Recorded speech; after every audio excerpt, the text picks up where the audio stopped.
Hello po mga kababayan, si Dante Maravillas. Yung legality mga kababayan ng ICI, Independent Commission on Infrastructure, na nag-iimbestiga po sa flood control scam, question yung constitutionality sa Supreme Court. Nag-question po, teacher. Sa bagay, kahit sino pwedeng mag-file ng petition. Any taxpayer for that matter. Ayan, Supreme Court petition questions Marcos created ICI's constitutionality. Ayan yung teacher, mga kababayan, na nag-question. Research ko kung ano yung pagkatao nito. Senior high teacher siya. Pagkatapos, sa Las Piñas po, kumandidato bilang congressman. Yan, running for Congressman, Las Piñas, Metro Manila, John Barry Tampon Tayam. Kumandidato pala to bilang congressman. John Barry is a passionate educator from Las Piñas, ready to bring change and innovation to his community. Senior high school teacher po siya. May anting din. May antingan niya, Mr. Maravillas, o baka may... Ewan ko. Baka kauri ni Congress Mio. O diba? Mga kababayan, di kaya kauri ni Congress Mio. Tumakbo din na congressman. Ngayon pa, nag-file ng petition sa Supreme Court questioning the constitutionality ng ICI. Baka niya, Mr. Maravillas, strategy lang ito ng senior teacher para lalo siyang makilala. Pwede. O kung kaya may gumagamit sa kanya, di ba? Para guluhin yung investigasyon ng ICI.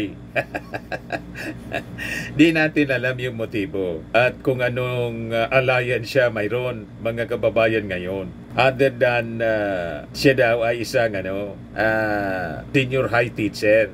Pero po yung suklay niya parang si Congress Mio. Parehas ang ayos ng buhok ko. Diba? Si Congress Mio? So malamang kauri ito ni Congress Mio, mga kababayan. Ayan yung final niyang petisyon, mga kababayan, sa Supreme Court.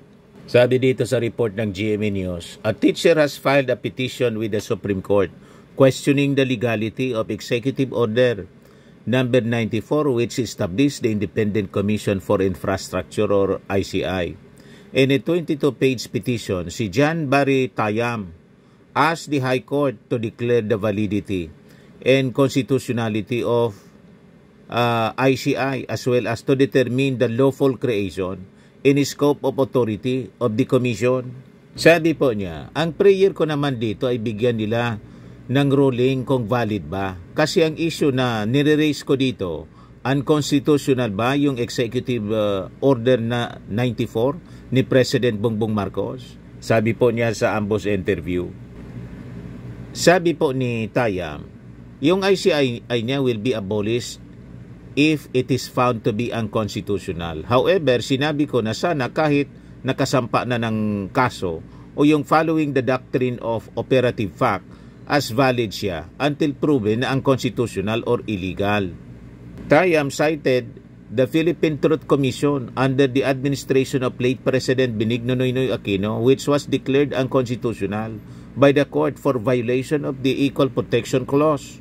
The Truth Commission was tasked to investigate the alleged corruption and cheating scandals of the Arroyo administration. Sabi po ni Tayam, while the ICI niya may not be identical to the PTC, a conflict of interest is nonetheless a concern, as the investigation centers on the Department of Public Works and Highways, or DPWH, especially its previous secretaries and district engineers, all of whom fall under the executive branch, headed by the President, sabi po niya sa petisyon. Tayam also expressed concern that the ICI may create redundancy with existing bodies such as the Ombudsman in the Department of Justice. This excessive bureaucracy effectively deprives the public of its right to speedy trial, a right crucial for a frustrated populace demanding quick resolution regarding the individuals involved in the flood control issues. Sabi pa ni Tayam, the ICI's coverage anya of 10 years will limit the time frame to only half of the Aquino administrations and the entire of the Duterte administration. He said this also constitutes unfairness and a violation of the Equal Protection Clause. Di ano niya, Mr. Maravillas, ang masasabi mo dyan? Ako duda ako, mga kababayan, na may nasa likod ni Tayam.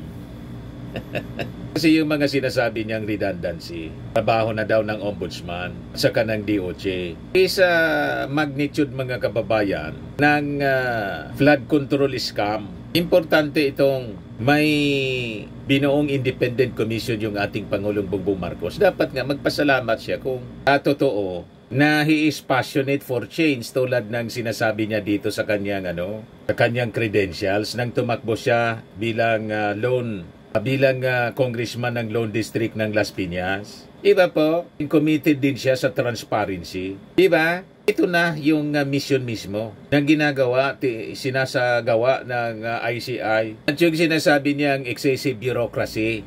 Nasabi niya, madideprive niya yung publiko of its right to speedy trial.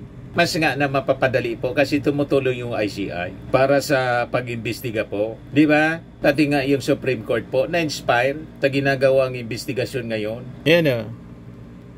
Sabi dito sa balita ng ABS-CBN kahapon, Supreme Court to designate special courts to exclusively hear and decide corruption-related cases arising from infra projects. O diba? At kahapon po, yung first batch ng mga senador at congressmen, dating congressmen, pati DPWH official and COA official, mga kababayan, nirekomenda na ng ICI ang pag-file ng kaso sa ombudsman. O diba? Kaya yung claim of redundancy, saka baka maapektuhan pa yung speedy trial, baseless po, mga kababayan. Mas mapapabilis nga kasi may katulong. At itong ICI, malaking tulong, mga kababayan, para mapadali ang pag-file ng mga kaso. Pati po recovery ng mga assets. Ayan o, sabi dito sa balita ng Tribune, ICI poses to recover 5 billion pesos from flood control scandal. The ICI Technical Working Group met Thursday, October 30. Ngayon lang po to discuss asset recovery efforts related to alleged anomalies in several flood control projects. Yung mga diskaya po, yung mga mamahaling sasakyan, ino-auction na po, mga kababayan, ngayon. You see? So napapabilis po ang proseso ng recovery ng mga assets ng ating gobyerno because of the presence ng ICI na binuo ng ating Pangulong Bongbong Marcos through Executive Order 94. Ito pa, government to seize ex-lawmaker Saldico aircraft abroad. Kaya sabi po ni yung taga-Kaap, yan si DPWH Secretary Vince Dizon. Actually, pag may order na for future, pupuntahan po ng CAP yan, ng mga inspector natin, at i-arrange natin ang lipat pabalik sa escorted ng mga CAP flight inspectors. Kasi yung helicopter at saka eroplano ni Saldico daw, yung eroplano nasa Singapore, yung helicopter yata nasa Malaysia, Kuala Lumpur. Inilipad pa Malaysia at Singapore. So, nakita ninyo, mabilis ang recovery ngayon. Ang pag-recover, kasi hindi pa na-recover. Pero yung mga luxury vehicles po ni Diskaya, na-recover na po. For auction na. Ngayon, yung mga pinapakalat naman po ng mga DDS influencers, hindi lang si Saldico ang may eroplano, helicopter, pati daw si Martin Romualdez. Fake news po yon. Ayan ito yung pinapakalat na mga balita. O sabi sa report ni Joseph Morong, CAAP has no records of aircrafts under former House Speaker Martin Romualdez. Sabi po ng Civil Aviation Authority of the Philippines. Director General na si Lieutenant General Raul Del Rosario. Kaya sabi ni Juan Luna Vlog, as much as I agree that everyone involved in the flood control scandal, including Romualdez, should be held accountable. Why the sudden desperation to flood the internet with fake news against him?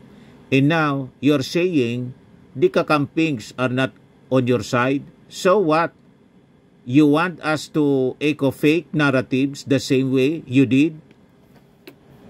Tama. Grabe po ang desperation ng mga DDS. Nasiraan si Martin Romualdez. Sige, pakalat po ng fake news.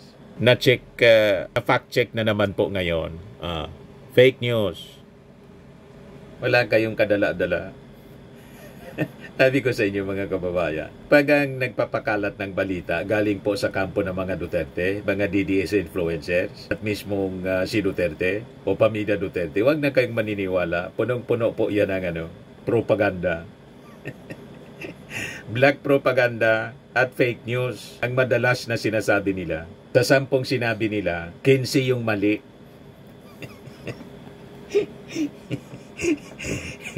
Yan ang katotohanan dyan. Walang tumama sa kanilang mga sinasabi. Lalo na po yung mga DDS influencers. Kaya pag naniwala pa kayo, ang ibig sabihin yan, pari-parehas kasi kayong sinungaling. Ang mga taong sinungaling kasi po, naniniwala sa sarili nilang kasinungalingan. Yan ang abilidad nila na hindi natin kayang kopyahin, gayahin.